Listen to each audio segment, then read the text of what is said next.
welcome to the Gift of the Struggle podcast. I am Elizabeth Denham, and happy Mother's Day. Today is Sunday, May 8th, Mother's Day. We are all celebrating, and with the events of the last couple of weeks, I have a lot of things on my mind that I just wanted to talk to you about today. So we're not doing an interview.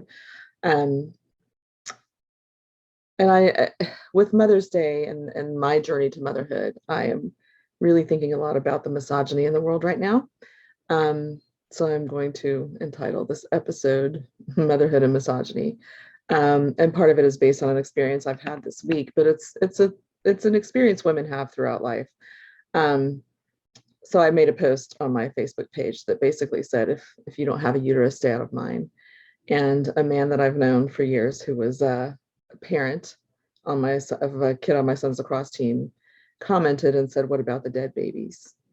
And I said, "Well, clearly you're not getting the message. And I would have died twice if I hadn't had the ability to make a decision for my health and well-being that was between me and my doctor."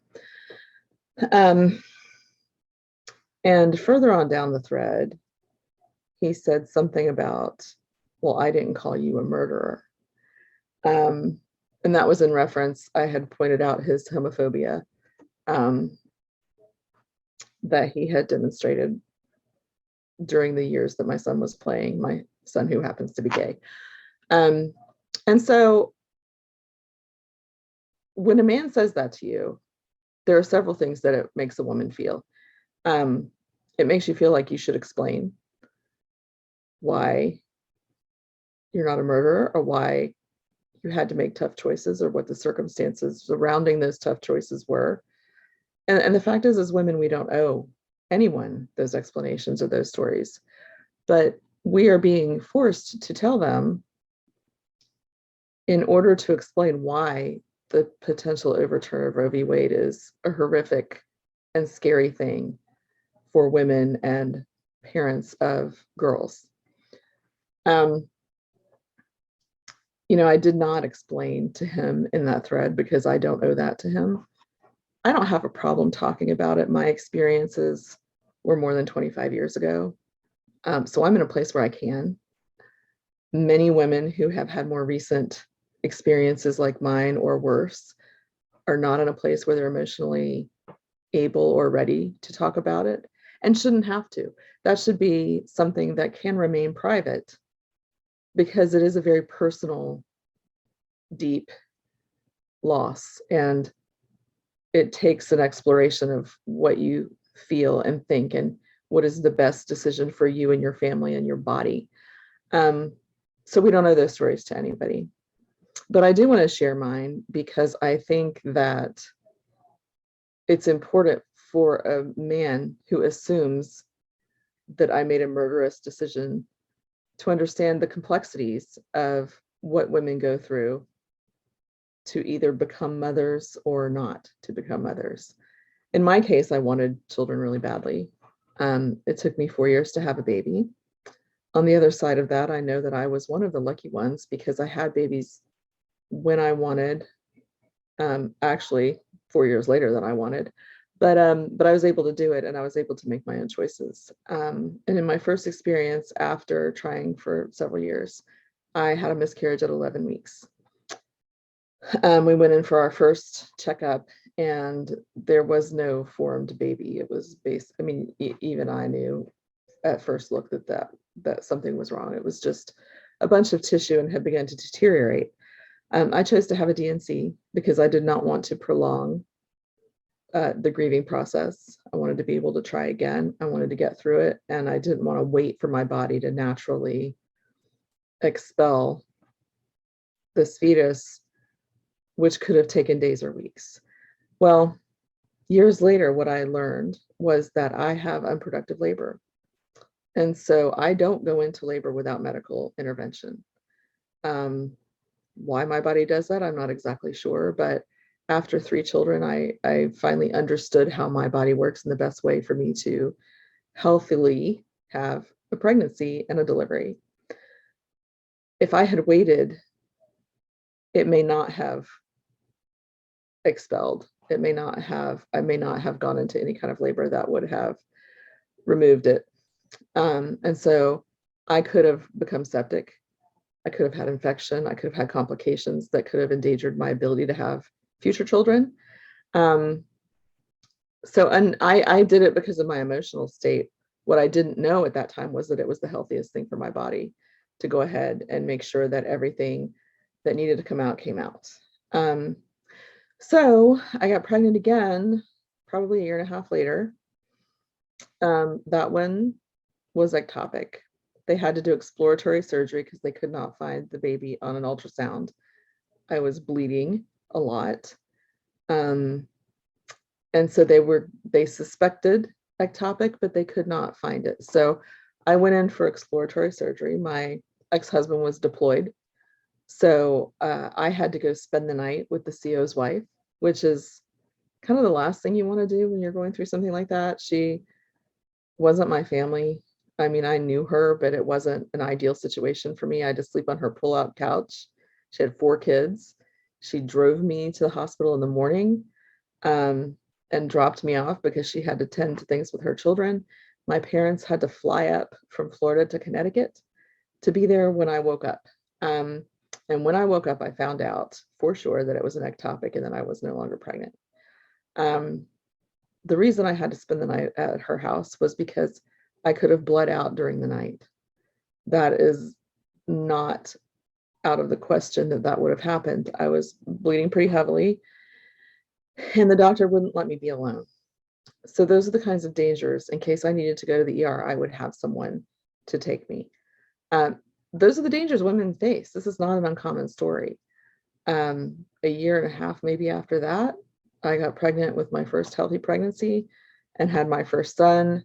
And then I had another one 2 years later and another one 2 years after that. So after that, I was healthy and my pregnancies went well, not without complications though. My first one was not a good delivery. I lost a ton of blood. I did not have to have a transfusion, but it was a consideration.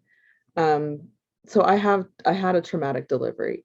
My son was in the ICU for 4 days. I was not in great shape. Um, but again, I was one of the lucky ones. I did not suffer immensely. I didn't have, you know, serious complications with myself or my children.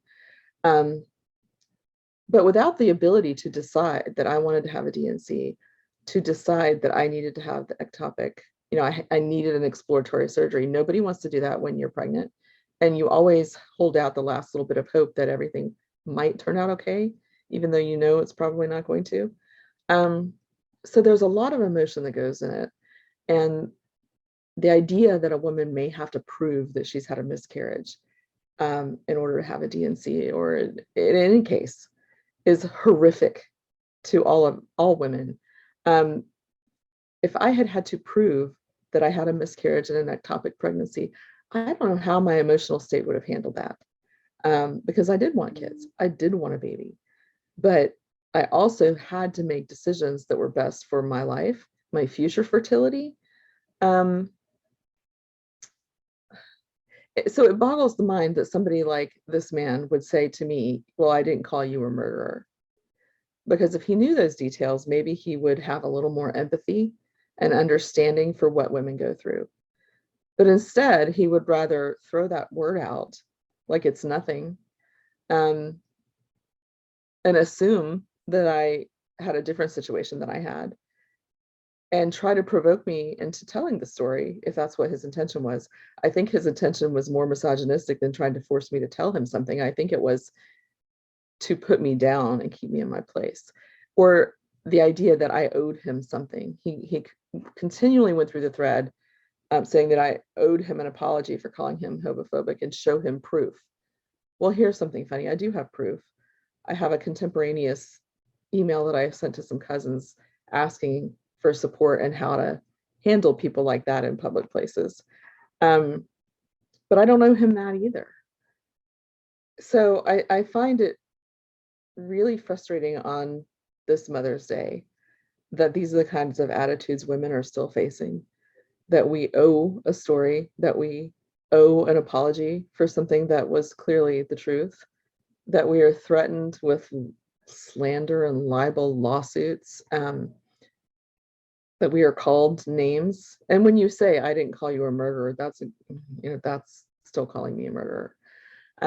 So women who are not 25 years past their experience with pregnancy issues may not be able to have a good conversation about what happened to them and explain to male legislators or male community members what happened and why it matters that there is a choice, a healthy choice between a woman and her doctor.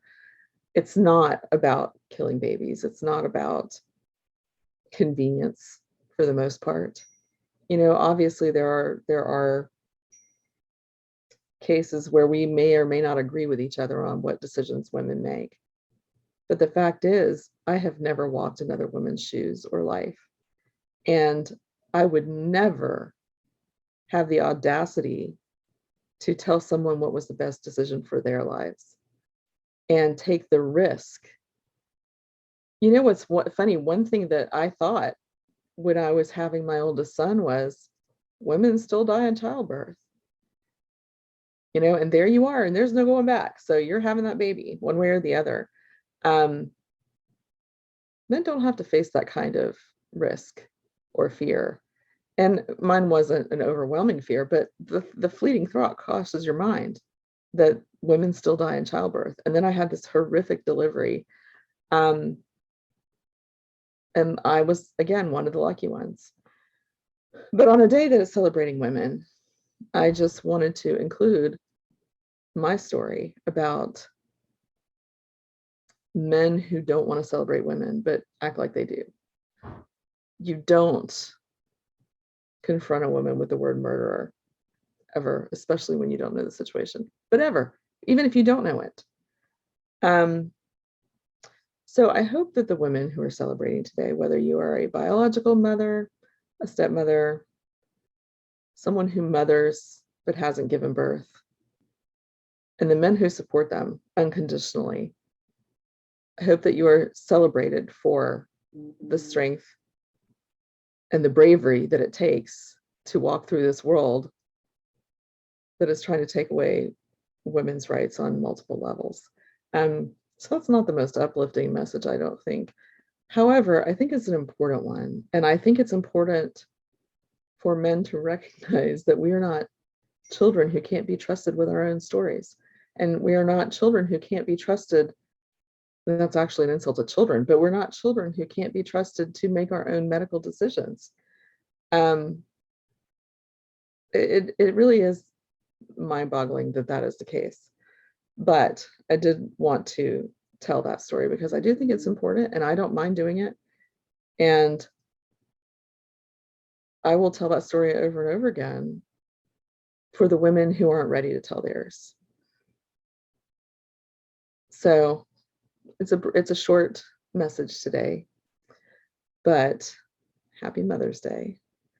I would love to continue this conversation. I've started a new community, and it's called Dream the Future Forward. It's a part of the Gift of the Struggle, but it's a place where we can have hard conversations. And if women want to tell their stories not in a public way and talk to each other about this, we can create a channel for you in that community. So if you're interested in the conversation, if you want to talk about this more, it's going to be a long road, I think, for the next couple of years. I hope not, but I anticipate that we're going to have a long road ahead of us. And we need to be able to talk about these stories in places that feel safe and not on a Facebook thread where a man can call you a murderer. And it just sits out there. I'm not deleting it. He told me to delete him if I felt the need. And I thought, no, I would like the world to see who you really are. And you're showing them effectively. So I'm not going to delete that. But I do think it's important to have a space. So please send me an email at Elizabeth@thegiftofthestruggle if you are interested in having a private platform where we can continue this conversation and figure out ways to keep the fight going. So on that note, I really do hope you have a happy Mother's Day. I hope you are embraced, and I hope that you are loved, and I hope that you have a really great day. I look forward to talking to you again soon, and I will see you next time.